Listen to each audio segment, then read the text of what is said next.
Meus queridos irmãos e irmãs, eu agradeço o privilégio de participar com vocês nesta conferência. Eu tenho um grande estima e admiração pela Faculdade Teológica Betânia. Deus os abençoe com forças renovadas, com corações cheios de paz e mãos prontas para o serviço, para a missão. E que tudo seja feito para a glória do Senhor Jesus. Eu fui convidado a partilhar no tema A Vida e o Trabalho Missionário na pós-pandemia, um tema sem dúvida relevante, importante, plenamente aplicável em nossos dias.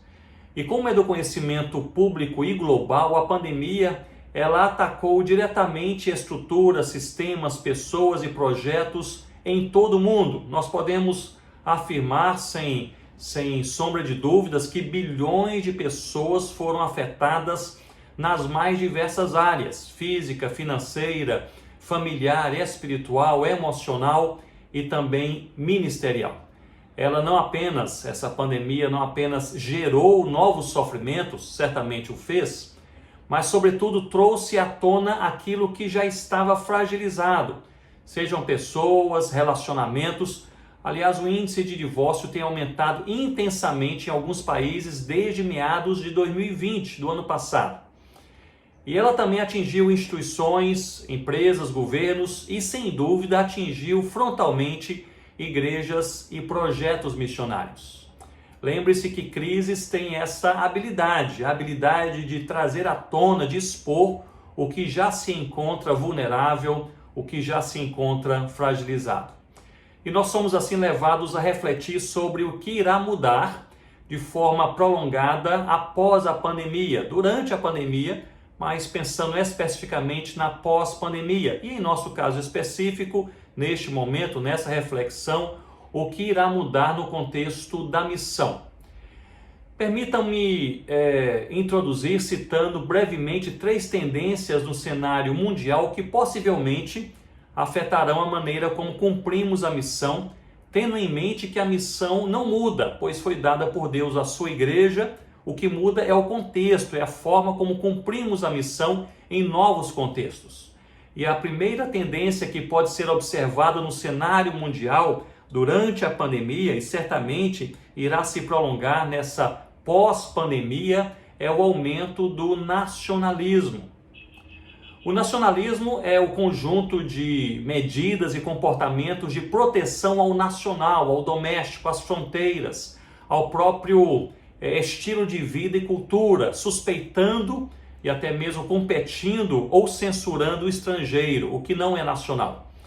O nacionalismo normalmente ele tende a crescer exponencialmente em épocas de guerra e também em épocas de crises internacionais. O protecionismo ele impera, seja pessoal, comunitário, geográfico, cultural, o protecionismo econômico. E durante essa pandemia, boa parte dos países se posicionou para proteger a sua população, fechando fronteiras e até mesmo rompendo com alguns tratados internacionais seculares. As fronteiras, nós sabemos, estão se abrindo e na pós-pandemia tendem a se abrir e os limites estão sendo restabelecidos, mas é possível que em alguns países e blocos de países a alta do nacionalismo permaneça no seu mais novo patamar, no seu mais novo normal, de maneira alta. E dentre muitas implicações, é possível que o aumento do nacionalismo venha interferir diretamente, frontalmente, no fenômeno da diáspora, provocando assim menos tolerância com a imigração e certamente maior suspeição ao estrangeiro de forma geral. Isso possui uma implicação direta no contexto da missão e na maneira como nós fazemos a missão, cumprimos a missão dada pelo Senhor Jesus. Eu creio que a segunda tendência, se a primeira é o nacionalismo, a segunda tendência é a intensificação do monitoramento das atividades cristãs e missionárias. Notem que em dias de pandemia, diversos países desenvolveram, ou na verdade expuseram, pois eles já possuíam essa tecnologia e muitas vezes essa prática, mas desenvolveram e expuseram diversos sistemas de monitoramento de estrangeiros e também de encontros, as chamadas aglomerações dos nacionais, da sua população a sua população local. O propósito inicial, como se sabe, foi sanitário, de saúde, porém tem havido múltiplos relatos que em alguns desses países os sistemas estão sendo usados de maneira bem específica para monitorar as atividades cristãs e missionárias. Eu creio que haverá implicações diretas sobre as atividades missionárias internacionais, sejam de longo ou curto prazo, e especialmente em países historicamente mais fechados para a presença da igreja e para as ações missionárias, sobretudo de evangelização. E também implicações, certamente, sobre a liberdade dos cristãos locais, especialmente para se reunirem em cultos ao Senhor. Isso em países com maior censura à fé cristã. E é possível que, junto a outros fatores de crescente perseguição cristã, nós entremos em uma época de maior intolerância e também de perseguição à fé cristã em boa parte do mundo. Portanto, essa seria uma segunda tendência percebida durante a pandemia, que possivelmente irá se estender nessa pós-pandemia de maneira mais ou menos prolongada. A terceira tendência que aqui menciono é a virtualização dos relacionamentos, o chamado sexto continente, a nação conectada, que abriga hoje mais de 3,5 bilhão de pessoas. Essa hiperconectividade apresenta diversos desafios e perigos, mas também ótimas oportunidades para a ação da igreja, de acolhimento, de consolo, de edificação, de evangelização, de discipulado, de plantio de igrejas. Estamos aqui nessa conferência virtual, certamente pessoas de várias regiões, e estamos comunicando, fazendo parte ao mesmo tempo de um só encontro. E eu destacaria nesse ambiente de virtualização da comunicação a grande oportunidade para a evangelização.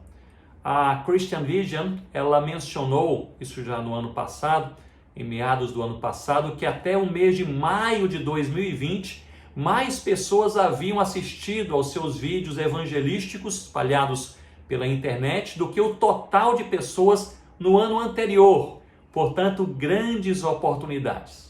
Com essas e outras tendências em mente, essas três tendências que aqui eu menciono brevemente, eu trago uma pergunta, e a pergunta é justamente esta: qual deve ser a nossa postura como igreja comprometida com Deus e com a missão perante tal cenário?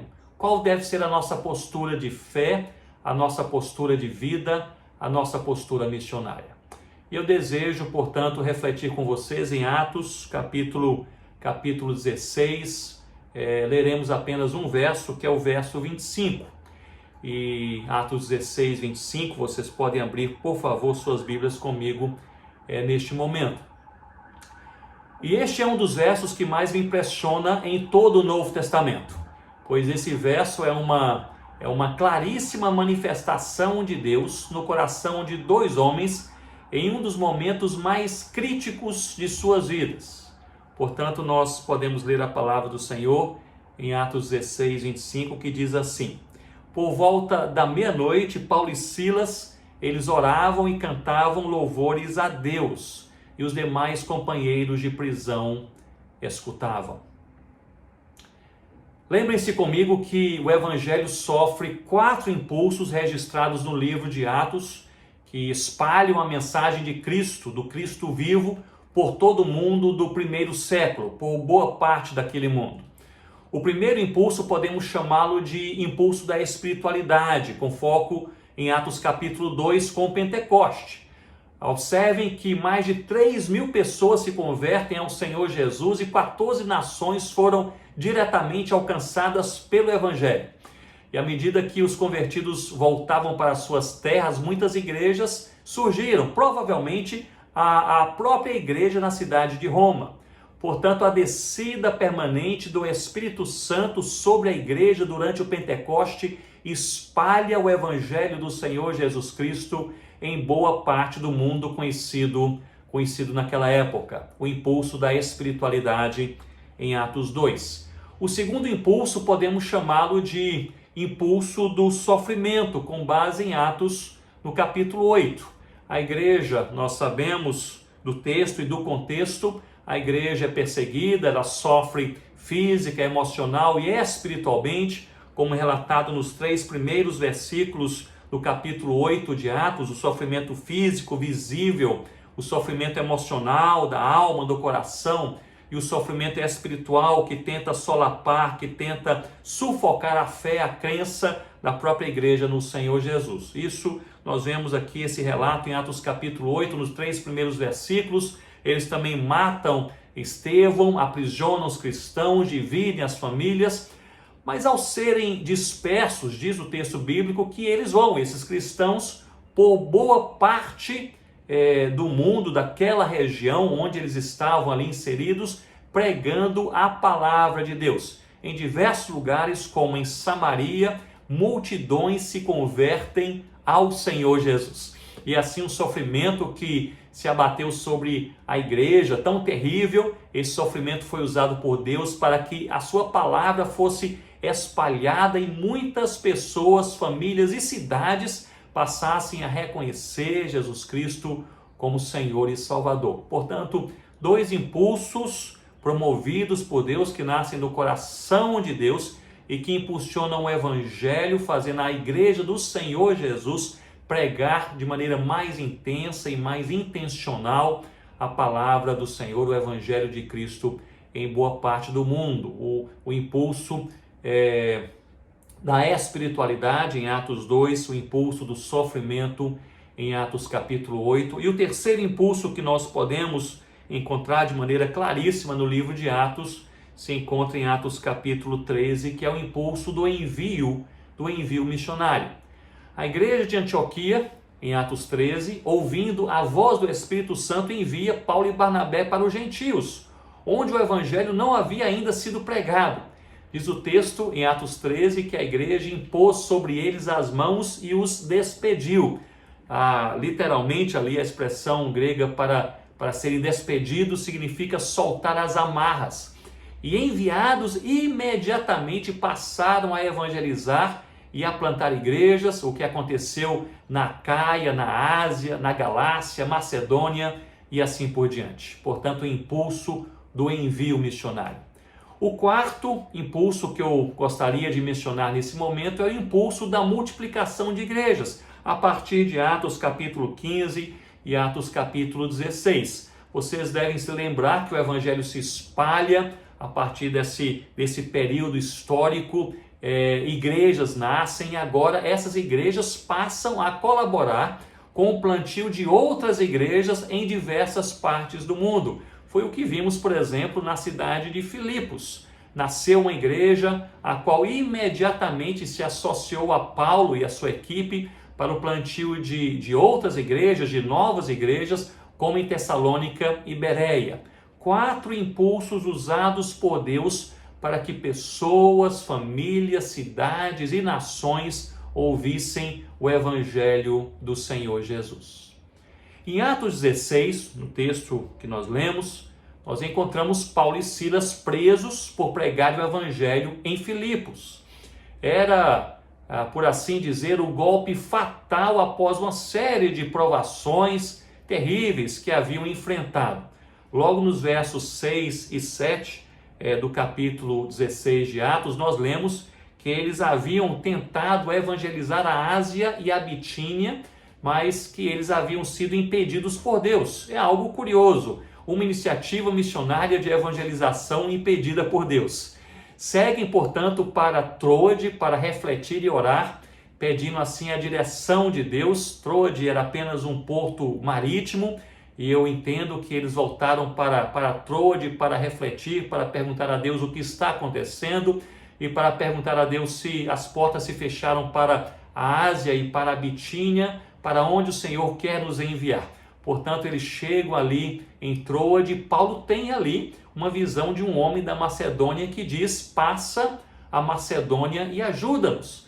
E no verso 10, justamente no verso 10, nós lemos que eles partiram imediatamente para lá. Aliás, todos esses impulsos que eu citei, inicialmente, eles sempre estão ligados ao povo de Deus, ouvir a voz de Deus, reconhecer a vocação dada por Deus e imediatamente cumprirem a vontade de Deus. E ali o verso 10 uma vez mais diz que imediatamente partiram para o local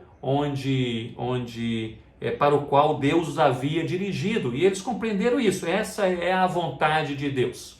Eles chegam em Filipos, a primeira cidade na Macedônia, após evangelizarem Lídia, que vem ao Senhor Jesus.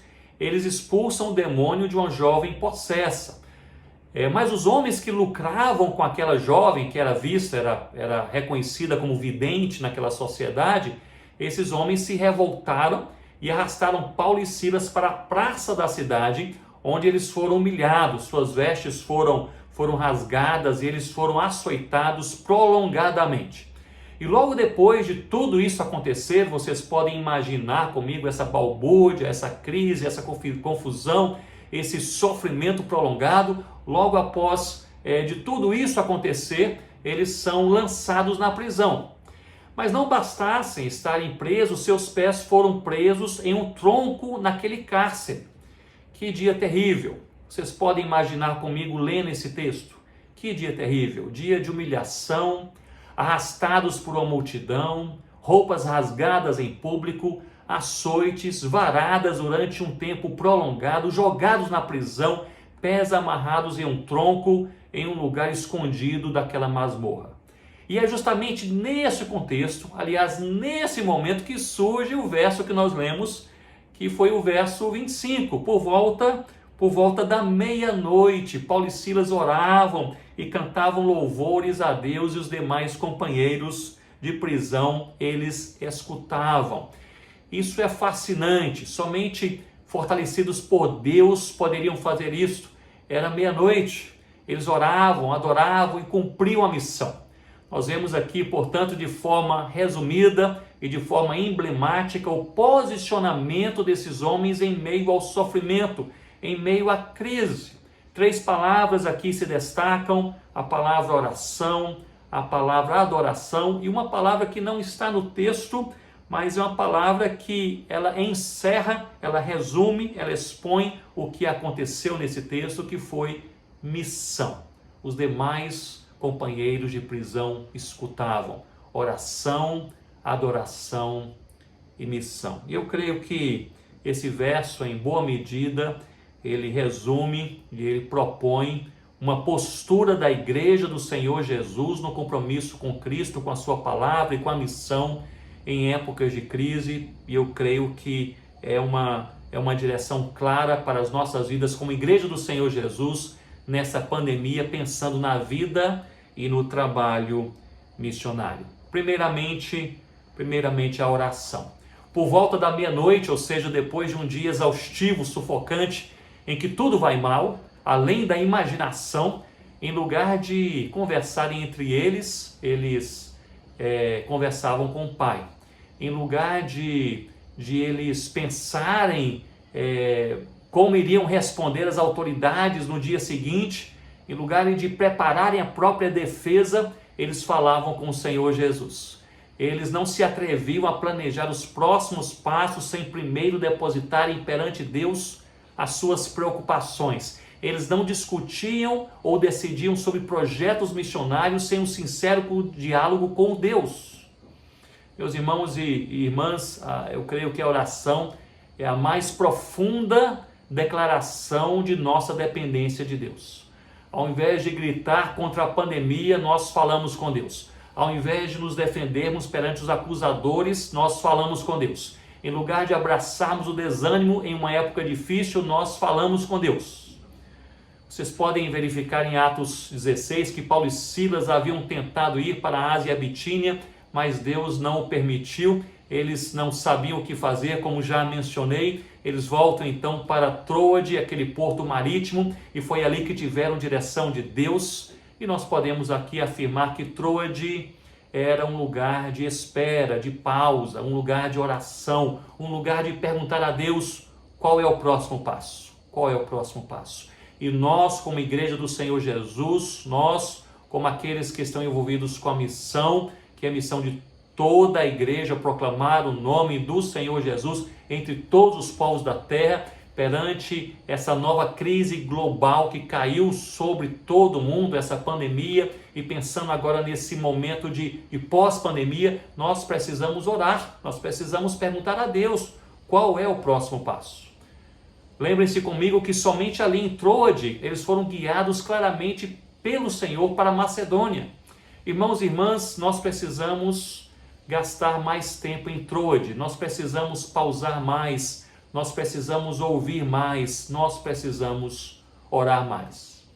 É curioso notarmos a ligação entre a oração e a evangelização. Muitos podem pensar que são áreas distintas, que são áreas completamente diferentes, mas biblicamente estão profundamente conectadas.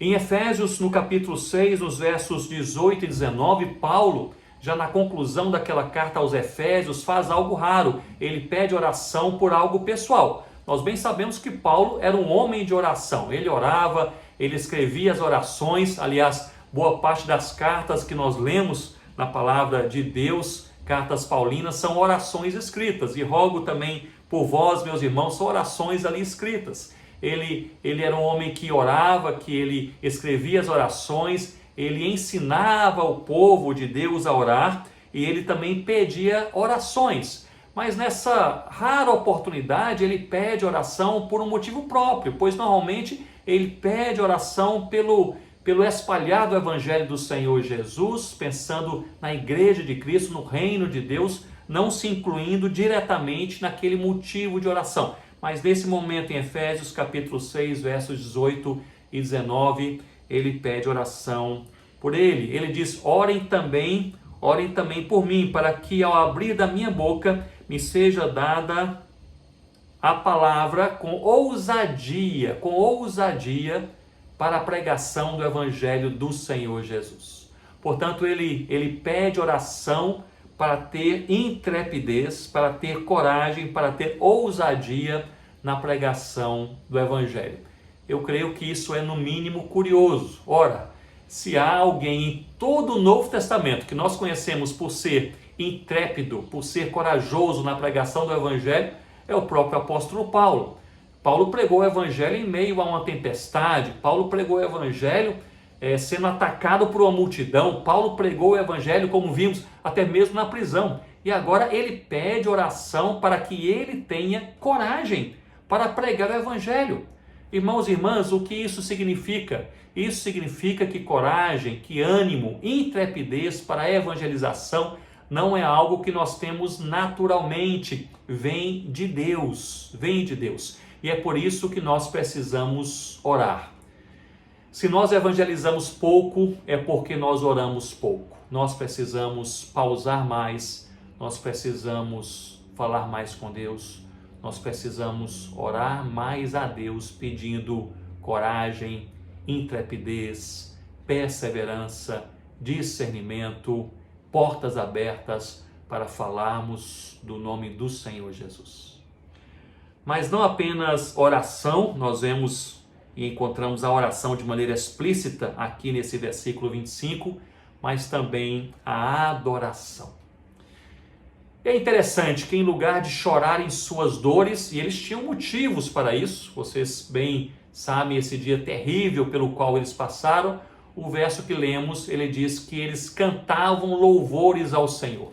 Em lugar de gritos de amargura, o quadro pintado é de contentamento de coração, adorando e louvando a Deus, reconhecendo quem Ele é e o que Ele faz. E isso é impressionante.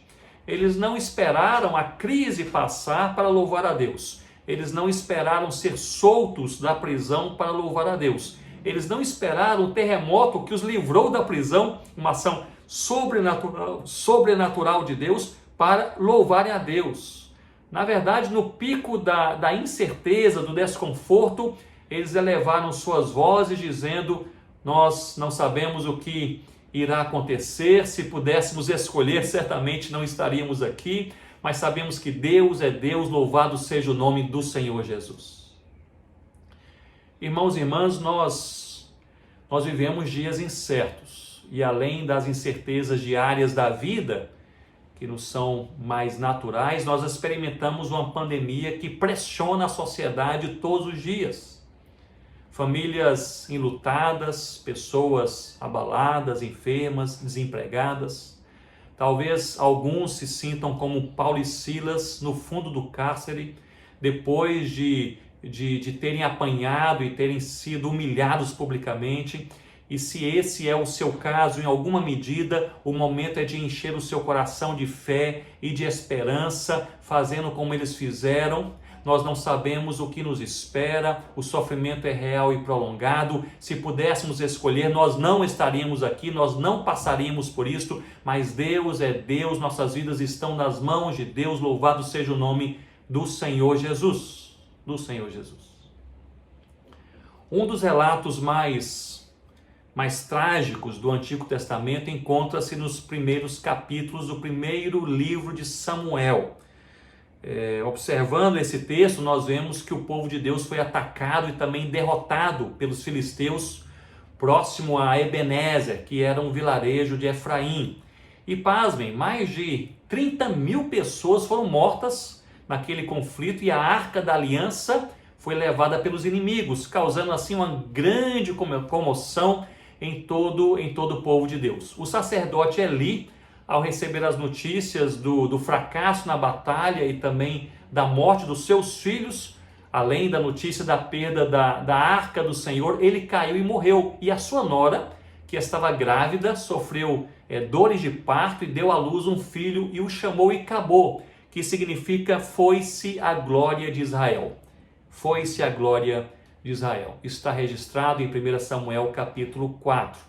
E em meio a tudo isso, esse caos, veio a palavra de Deus a Samuel, que exortou o povo do Senhor a se converter dos seus maus caminhos, especialmente a rejeitar outros deuses. Houve, pela graça do Senhor, quebrantamento e o povo veio a derrotar os seus inimigos de forma impressionante logo depois. Mas daí Samuel, acompanhe comigo essa narrativa bíblica, esse pensamento, daí Samuel, ele ergue um memorial ao Senhor e o chama de Ebenezer, que significa pedra de ajuda. Ocorre que esse é o nome do vilarejo próximo ao qual o povo se encontrava quando foi atacado e derrotado, onde milhares morreram e onde foi perdida a arca da aliança do Senhor. O profeta, portanto, Samuel toma uma pedra como memorial, ele dá um nome Ebenezer e também um significado. O significado é lindíssimo. Até aqui nos ajudou o Senhor. Mas não é curioso, até mesmo estranho, dar ao memorial de vitória o nome do local da derrota, o vilarejo Ebenezer? Eu imaginaria que o nome mais apropriado fosse, por exemplo, Mispá, onde eles tiveram uma grande vitória, ou ainda Betcar, onde os últimos inimigos foram perseguidos e derrotados. Mas o nome do memorial foi Ebenezer, onde sofreram a primeira e aquela terrível derrota. Eu creio que ao erigir um altar ao Senhor, na verdade um memorial ao Senhor, parece-me que Samuel enxerga a mão de Deus não apenas na vitória, mas também na derrota. Ele reconhece Deus não apenas quando Deus consola, mas também quando Deus disciplina. Não somente quando Deus abraça, mas também quando Deus corrige.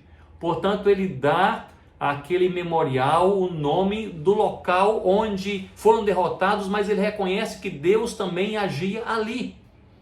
Meus irmãos, minhas irmãs, não é preciso esforço para louvar a Deus, para adorar a Deus pela saúde, pelo aumento do salário, ou pela promoção no emprego. Porém, a proposta cristã exposta por Paulo e Silas em Atos 16, 25, vai muito além disto. A proposta é louvar a Deus todo o tempo, como cantava Davi, é louvar a Deus mesmo na prisão, como estavam Paulo e Silas, é louvar a Deus com o memorial Ebenezer, com ou sem sofrimentos, com ou sem dores, até aqui nos ajudou o Senhor. Até aqui nos ajudou o Senhor. Se você está passando por um momento crítico em sua vida, com a fé abalada, com as incertezas pessoais, familiares, ministeriais, os seus projetos missionários, na sua própria igreja, talvez crises que você não saberia nem mesmo descrever,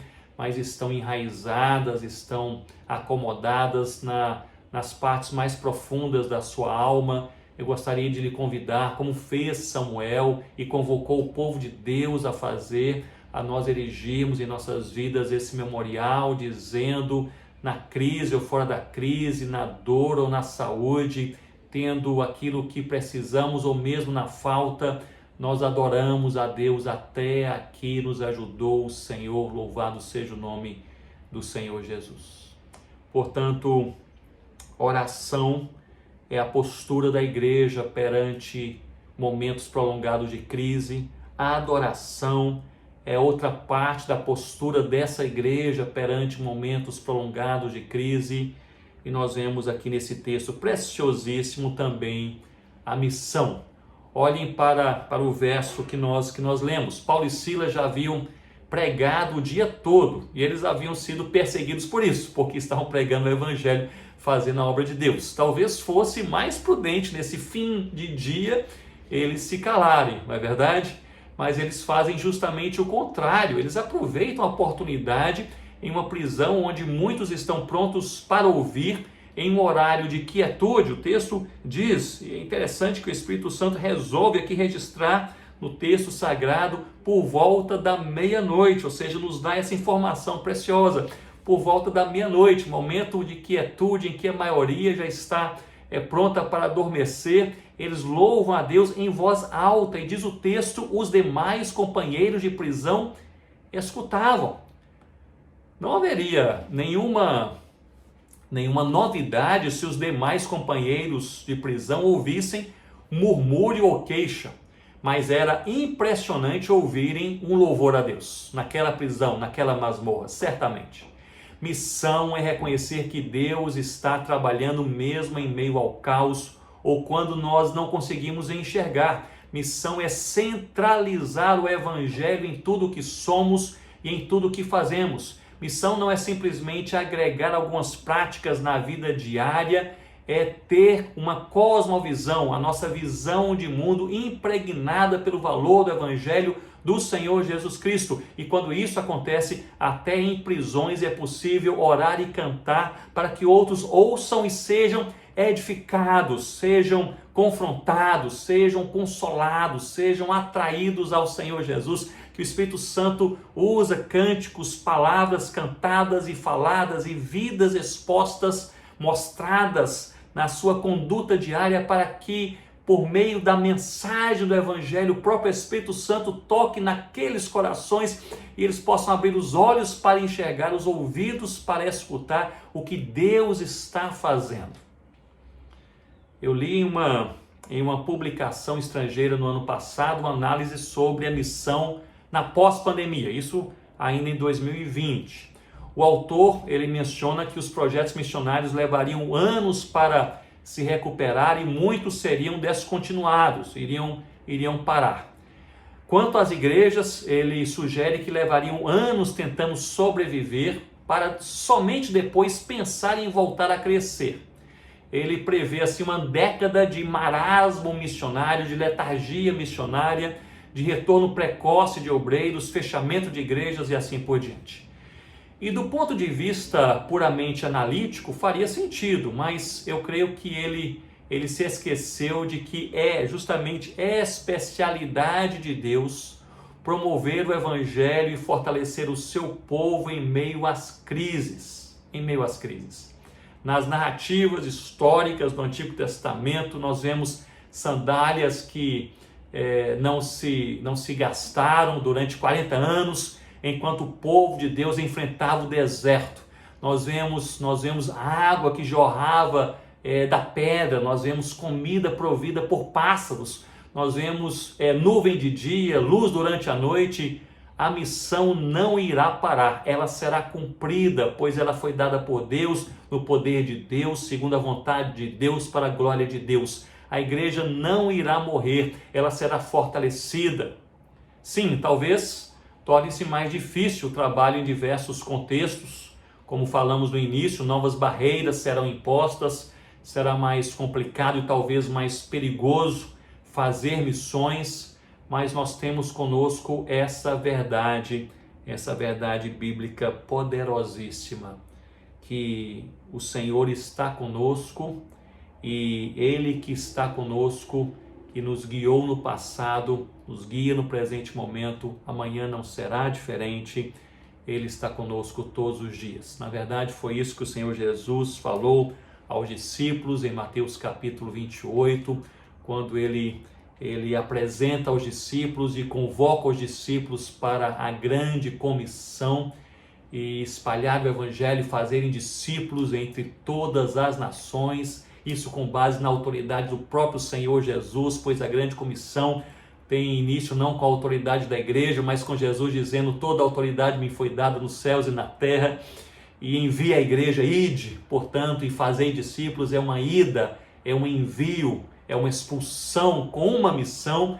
Essa jornada, essa viagem só faz sentido se a igreja fizer discípulos, senão não é missão. Ide, fazer discípulos, não somente do outro lado da rua, também do outro lado da rua, mas também do outro lado do mundo, entre todas as nações.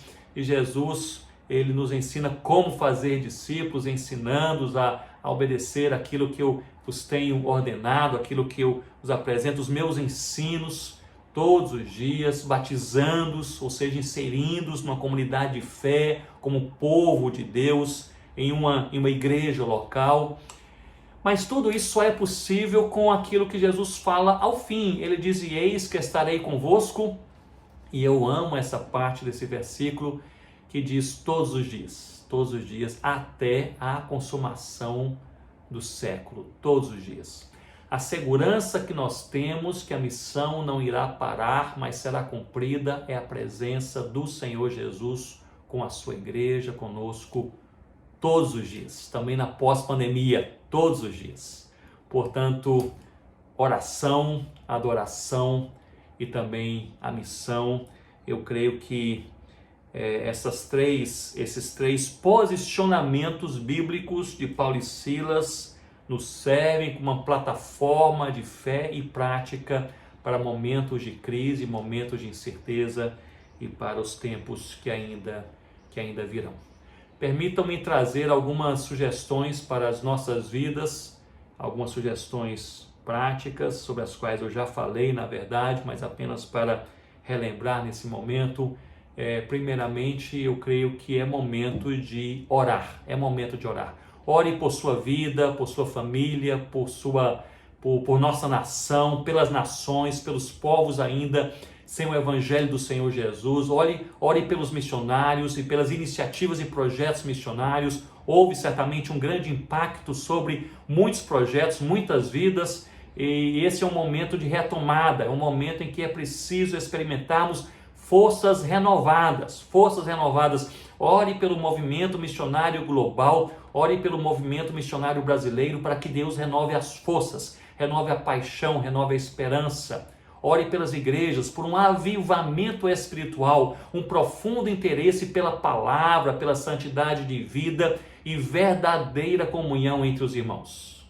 E pensando nos movimentos missionários, ore especificamente por discernimento e perseverança. Eu creio que são duas coisas preciosas que nós carecemos de maneira intensa nesse momento, pensando agora na vida e no trabalho missionário na pós-pandemia, discernimento e perseverança.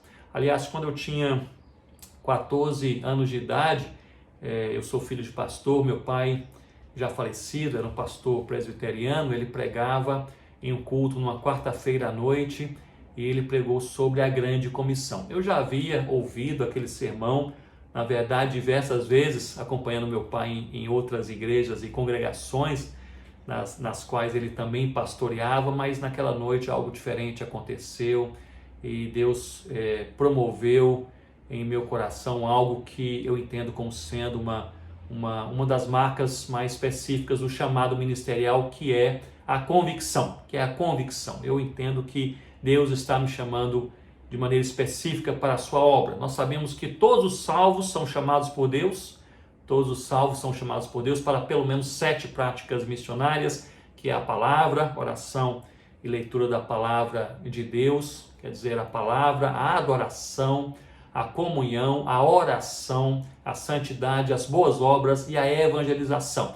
Se alguém é crente no Senhor Jesus, é chamado por Deus para pelo menos essas 7 práticas bíblicas centrais: a palavra, a adoração, comunhão, oração, santidade, boas obras e evangelização. Mas nós sabemos também, com base em Efésios 4:11, que no meio de todos Deus também chama alguns para serem apóstolos, profetas, evangelistas e pastores mestres, para que 2 coisas possam acontecer, à luz da carta de Paulo aos Efésios, para que 2 coisas fantásticas e necessárias possam acontecer. Em primeiro lugar, para que a igreja de Cristo seja edificada, e em segundo lugar, para que o evangelho se espalhe por toda a terra. E nessa perspectiva de um chamado ministerial específico, Deus colocou naquela quarta-feira à noite uma convicção em meu coração, que Deus está me chamando para a obra missionária. E ali, me lembro que naquele fim de culto, eu não me lembro quem é a irmã que orou por nós, mas ela orou por mim e outros adolescentes e jovens que ali estavam com essa convicção específica em seus corações, e ela orou por discernimento e perseverança. E desde então eu entendo que essa é uma oração necessária para todo missionário ao longo de toda a sua vida e todo o seu trabalho. Discernimento para sabermos qual é o próximo passo. Somente essa pergunta que nós precisamos em nossos ministérios ter respondida. Deus não vai nos, via de regra, Ele não faz isso, Ele não vai nos mostrar quais são todos os passos à nossa frente, mas Ele pode nos mostrar qual é o próximo passo. É somente essa informação que nós precisamos do Senhor. Qual é o próximo passo? Discernimento para sabermos qual é o próximo passo, para você saber qual é o próximo passo na sua vida pessoal, familiar, na sua vida cristã, no seu ministério pastoral, missionário, o próximo passo. Discernimento, mas não apenas discernimento para sabermos o próximo passo, mas perseverança para nós não pararmos ao longo do caminho. Nós enfrentarmos o dia bom, enfrentarmos o dia mau, enfrentarmos o momento de apoio e o momento em que nos sentimos sozinhos, enfrentarmos o momento em que o nosso coração está motivado e quando o coração está abatido e a falta de motivação é plena, enfrentarmos esses momentos com perseverança, movida pela graça de Deus manifesta na convicção. Portanto, a primeira sugestão é orar. Orar para que Deus dê ao movimento missionário global, nacional e específico, talvez de muitos que aqui estão participando, discernimento e perseverança. A segunda sugestão é justamente adorar, é justamente reconhecer que Deus é Deus. Adorar de maneira individual e coletiva, de maneira privada e pública, reconhecer no profundo da nossa alma que mesmo com tudo que nós e outros estão passando, certamente vários aqui perderam entes queridos, como nós também perdemos, amigos do coração, como nós também experimentamos. Mas reconhecer que no meio desse momento de incerteza, dessa imagem que muitas vezes não faz muito sentido para nós, reconhecer que Deus controla o incontrolável, que o nome do Senhor Jesus será adorado entre todos os povos da terra e que Deus possui planos de amor que estão além do horizonte que nós não conseguimos enxergar. Portanto, nesse reconhecimento de que Deus é Deus além do que nós compreendemos, nós podemos verdadeiramente adorar. E adorar é reconhecer quem Deus é e o que Ele faz, o que Ele fez, o que Ele faz e o que Ele fará. É nós falarmos, nós não estamos entendendo, não faz muito sentido. Se pudéssemos escolher, nós não passaríamos por essa provação, mas louvado seja o nome do Senhor Jesus. Do Senhor Jesus. A terceira sugestão é justamente o envolvimento intencional com a missão.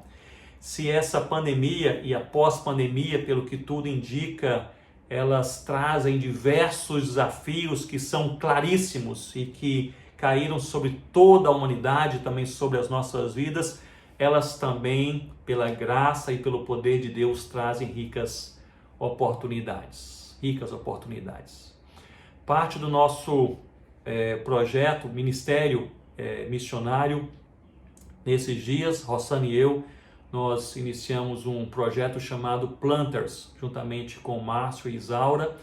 E esse projeto Planters, ele tem a intenção, o alvo de colaborar com plantadores de igrejas locais, gente da terra, nos países onde a igreja menos cresce ou o evangelho ele se espalha debaixo de barreiras, de perseguições. Então, é um alvo muito simples, muito objetivo, colaborar com esses irmãos e irmãs que têm esse chamado, essa visão de plantar igrejas em seus próprios países, povos e regiões, mesmo debaixo de muita pressão.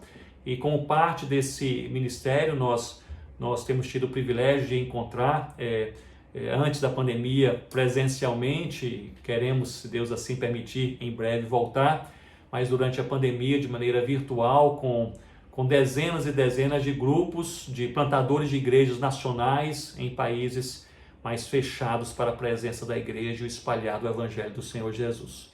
E tem sido impressionante perceber, com respeito à missão, perceber que a maioria deles, estou falando sobre irmãos e irmãs que vivem em países fechados em que a simples menção do nome do Senhor Jesus, ou saberem que eles amam e seguem o Senhor Jesus, já é perigosíssimo. É interessante notar e ouvir deles que durante a pandemia eles têm encontrado portas mais abertas do que antes, corações mais desejosos de ouvir a verdade de Deus, pessoas depondo ou trazendo ou minimizando barreiras para que eles se aproximem. Em diversos lugares, pessoas estão vindo ao Senhor Jesus, novas igrejas nascendo onde não havia antes nenhum cristão, nenhuma igreja que adorasse o nome do Senhor Jesus. Portanto, não é momento de retroceder, não é momento de pensar se vale a pena, é momento de avançar, é momento de aproveitar oportunidades, é momento de, em oração e adoração, perguntar a Deus qual é o próximo passo. Certamente Deus mostrará uma porta nova, um caminho novo, uma oportunidade nova para que o nome do Senhor Jesus seja adorado entre todos os povos da terra. E eu gostaria, portanto, de concluir trazendo à sua mente um pouco da vida de um homem muito usado por Deus em várias partes do mundo, especialmente na China. Seu nome certamente tão conhecido, a sua biografia também conhecida por vocês, Hudson Taylor. James Hudson Taylor nasceu em 1832 em uma família metodista. Ele se distanciou do Senhor na sua adolescência e aos 17 anos de idade veio a Cristo após ler um panfleto bíblico. Ele fundou a missão para o interior da China em 1865, com foco no interior totalmente não evangelizado daquele país. Taylor enfrentou profundas e prolongadas adversidades de saúde, problemas na equipe missionária e junto também aos primeiros convertidos. E mesmo abatido, ele perseverou. E ele não apenas liderou um movimento, como evangelizou e plantou igrejas, mas também escreveu e deixou um legado de ensino riquíssimo sobre a fé, a vida cristã e também a missão. E sobre a fé, ele dizia que não é necessário termos uma grande fé, mas uma simples confiança na grande fidelidade de Deus. Isso é lindo. Não é preciso termos uma grande fé, mas uma simples confiança na grande fidelidade de Deus. Sobre a dependência, ele afirmava que Deus sempre dá o melhor para aqueles que deixam a escolha com Ele. Deus sempre dá o melhor para aqueles que não seguram a escolha, mas deixam a escolha com Ele. E sobre o ministério, ele afirmou que a obra de Deus, ela começa impossível, torna-se difícil e logo depois é feita. Isso também é inspirador. A obra de Deus, a obra missionária, ela começa impossível, torna-se difícil e logo depois é feita. Escrevendo a sua irmã Amélia, isso em 1860, ele disse que se tivesse 1000 vidas, as daria todas por Cristo e para evangelizar a China, algo tão inspirador para as nossas vidas. Ele morreu na China em 1905, deixando centenas de igrejas plantadas, o evangelho divulgado em quase toda aquela nação, especialmente nas cidades principais, e também com muitos líderes locais ali arraigados, fundamentados na palavra de Deus. Com o evento do comunismo na década de 50, todos os missionários foram expulsos daquele país e várias pessoas previam o colapso da igreja chinesa, pois era uma igreja ainda muito nova. Mas a semente lançada, ela germinou e ninguém sabe ao certo, mas há pesquisadores missionários que afirmam, que estimam que há cerca de 100 milhões de cristãos na China. Esse país que ora incessantemente por um avivamento missionário em todo o mundo. Pensando sobre Hudson Taylor, pensando sobre a vida e o trabalho desse missionário em épocas de crise, nós podemos aqui relembrar que ele pregou o evangelho, discipulou convertidos, plantou igrejas, treinou missionários, liderou um movimento, ele coordenou uma missão, ele fez de tudo. Mas há algo peculiar, é falado sobre ele que o sol jamais nasceu na China durante 40 anos sem que ele estivesse de joelhos orando a Deus por aquele país, por aquela nação. Hudson Taylor é mais conhecido pelo que fez publicamente do que por sua vida de oração. Mas talvez, eu fico pensando sobre isso, talvez tenha sido esta, na verdade, a sua prática cristã e missionária mais estratégica em toda a sua vida. Orar, orar e orar, até que Deus responda a oração. Portanto, pensando na vida e no trabalho missionário na pós-pandemia, talvez nesse versículo bíblico de Atos 16, 25, possamos encontrar um resumo dessa postura que devemos ter, de oração, de adoração e de envolvimento com a missão. Que Deus possa nos abençoar.